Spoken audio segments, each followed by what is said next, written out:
में भर्ती होने के बाद, मेरा भक्त होने के बाद, मेरे नमोस्तु करने के बाद, मेरा आशीर्वाद लेने के बाद यदि किसी ने गुटखा खाया तो उसे जरूर कैंसर होगा। ये मेरा आतिशय है, होना ही चाहिए। होगा नहीं, होना ही, और चाहिए नहीं, होगा ही होगा। ये अतिशय है, ये अतिशय है। मैं कह रहा हूं अपने अतिशय की परिभाषा होती है। और मैं बिल्कुल नहीं, यदि कर्म ने कहा महाराज जी आपका शिवरात्रि मन के निपटाओ, शिवरात्रि होके खाया, मेरा भक्त होके खाया, नहीं बचोगे। ये अतिशय। शिवरात्रि होकर भक्त होकर के तुमने गलत कार्य किया, तुमने रात में खाया, तुमने बिना मंदिर के खाया, कोई नहीं छोड़ेगा। क्योंकि उनको मालूम है, सारी दुनिया को मालूम, शास्त्र भरे पड़े हैं, जैनी को माफ नहीं है बस, क्योंकि वो जैनी है। दूसरे लोगों को वही पाप करने पर दूसरे लोगों को माफ है, पर जैनी को माफ नहीं। जैनी में यदि मुनि भक्त है तो भी माफ नहीं, उसमें भी मेरा भक्त है तो उसको तो माफ है ही नहीं। तो मैंने कहा भैया क्या बात है?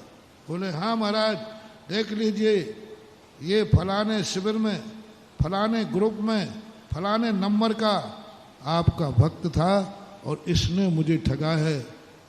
तो मैंने कि क्या करें, तुमने क्या किया? बोले महाराज मैंने तो कहा उसके मकान में आग लग जाए, दुकान में आग लग जाए, उसका बेटा। मैंने कि इतनी सब तुम दे चुके, अब हमने कि हमें क्या बचोगे, हम क्या करें? फिर भी हमने कहा, फिर भी मैंने उसका साथ दिया। जितनी बद्दुआएं तुमने दी हैं, 2 बद्दुआएं मेरी तरफ से देना, मेरी तरफ से देना कि वो एक एक कौड़ी को तरस जाए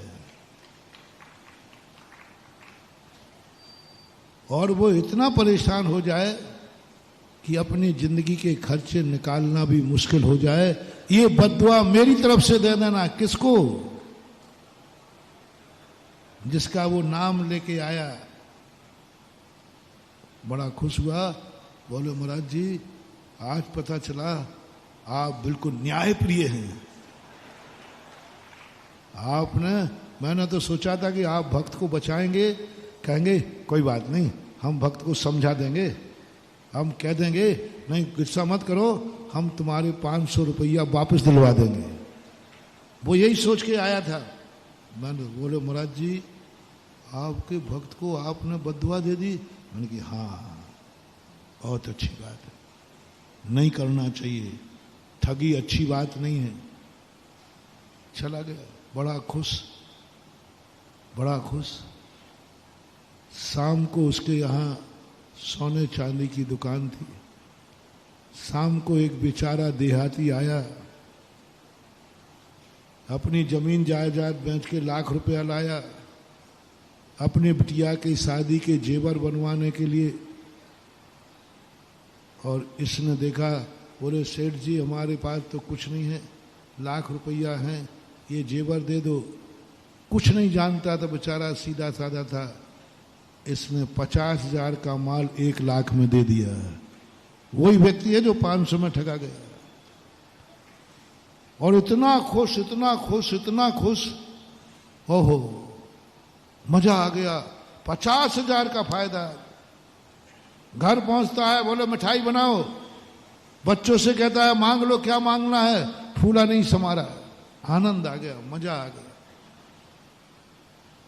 महानुभाव, महानुभाव आज उत्तम आर्जव धर्म है।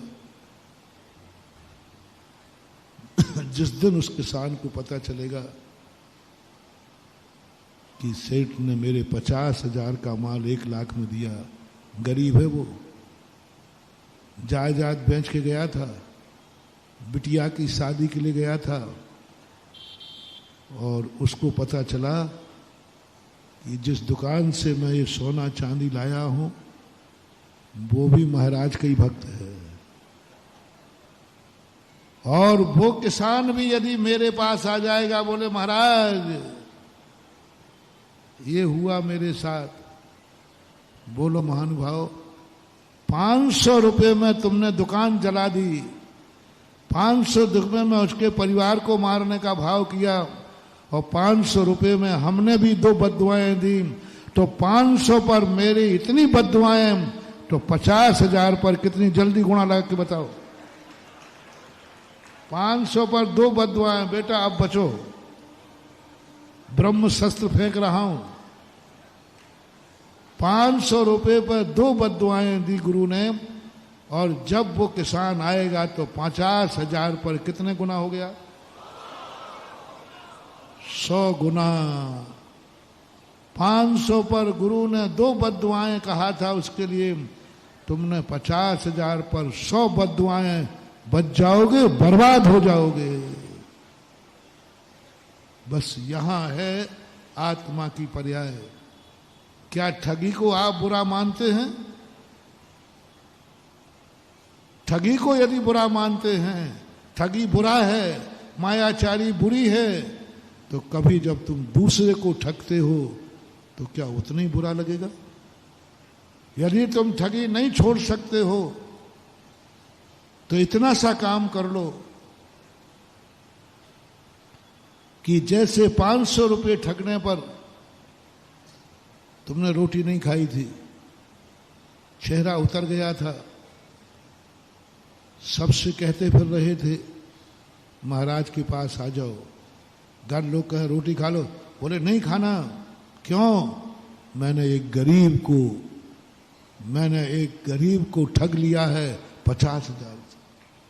500 रुपये ठगे जाने पर मुझे इतना दुख हुआ, तो उसके 50,000 मैंने ठग लिए, उसको कितना दुख होगा? बस इतना सा प्रश्न तुम अपनी आत्मा में ले जाओ, आज उत्तम आर्जव धर्म सफल हो जाएगा। कुछ ज्यादा कहने की जरूरत नहीं। आज का धर्म बिल्कुल सरल सहज है। 500 रुपये तुम्हारे ठगे गए थे, तो तुमने 50,000 ठगे हैं। तुम्हारे दुख को मैं और ज्यादा को नहीं, तुम्हें कितना दुख हुआ था उसको कितना दुख होगा।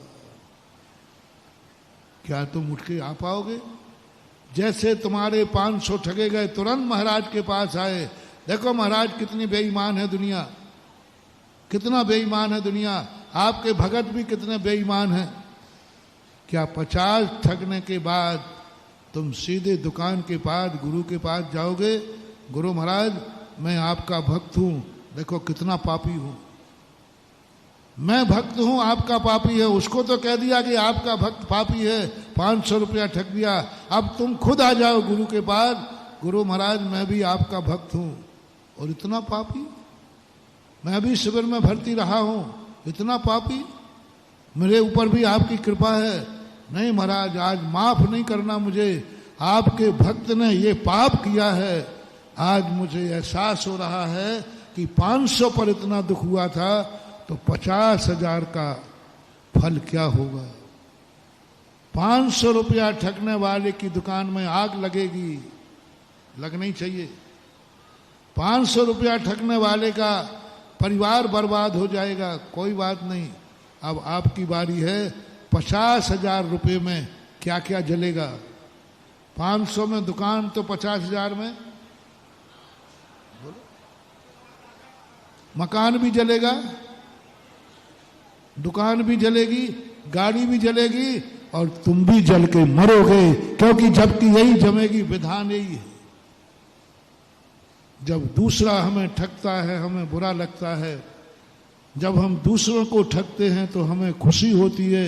यही बेईमानी, सबसे बड़ी बेईमानी यही है, सबसे बड़ी बेईमानी यही है कि हम ठगे जाएं तो बुरा लगेगा, और हम ठगे तो कोई हमसे छुपा झूठ बोले तो बुरा लगता है, और हम झूठ बोले तो बड़ा आनंद आता है। कोई हमसे छुपा ले कोई वस्तु तो बुरा लगता है, और हम सारे जगत से छुपा रहे हैं तो हमें अच्छा लगता है। हम जब ठगी में पास हो जाते हैं तो हम अपने आप को खुशी मनाते हैं। ये बेईमानी जब तक चलती रहेगी हम उत्तम आर्जव धर्म को नहीं समझ पाएंगे। एक बार एक व्यक्ति ने कहा, बोले महाराज जी मैंने शराब के ऊपर प्रवचन दिया, गुटखा नशे के ऊपर दिया। बोले महाराज जी देखो मेरी आपसे विनती है, आपने कभी शराब पी है क्या? मैंने कहा भैया ये दुर्भाग्य मेरा नहीं था,